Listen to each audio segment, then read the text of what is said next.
জেলা ভিত্তিক স্বাধীনতা দিবস উদযাপন পর্ব তো চলছে। আমরা বিভিন্ন জায়গার ছবি দেখাচ্ছি আপনাদের। এবার দেখাবো উত্তর জেলার ছবি।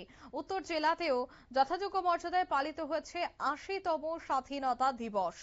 এদিন সমগ্র দেশের সঙ্গে তাল মিলিয়ে রাজ্যে এবং উত্তর জেলাতেও যথাযোগ্য মর্যাদা এবং উৎসাহে উদ্দীপনার মধ্য দিয়ে পালিত হয়েছে ৮০তম স্বাধীনতা দিবস।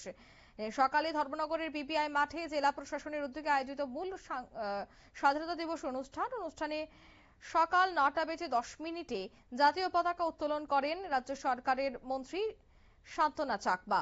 পতাকা উত্তোলনের পর জাতীয় পতাকার প্রতি শ্রদ্ধা নিবেদন করা হয় এবং জাতীয় সঙ্গীত পরিবেশিত হয়। এদিনের এই অনুষ্ঠান থেকে কি বলছেন মন্ত্রী শান্তনা চাকমা শোনাবো। একটি উন্নত, আত্মনির্ভর এবং শক্তিশালী ভারত গড়ব। আমাদের উত্তর পূর্ব ভারত আজ নতুন সম্ভাবনার দ্বার খুলে দিয়েছে। বিশেষ করে আমাদের ত্রিপুরার প্রাকৃতিক সম্পদ, পর্যটন, কৃষি, শিল্প, বাণিজ্য এবং যুব শক্তির অপার সম্ভাবনা নিয়ে এগিয়ে যাচ্ছে আমাদের ত্রিপুরার ভারতবর্ষ। আমাদের লক্ষ্য হবে Tripura will not just participate in India's growth story.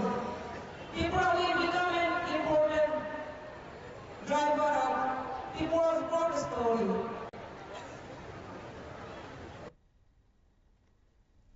আপনারা শুনলেন মন্ত্রীর বক্তব্য। তবে কুচকাওয়াজে মুখরিত হয়ে ওঠে বিপিআই মাঠের প্রাঙ্গণ।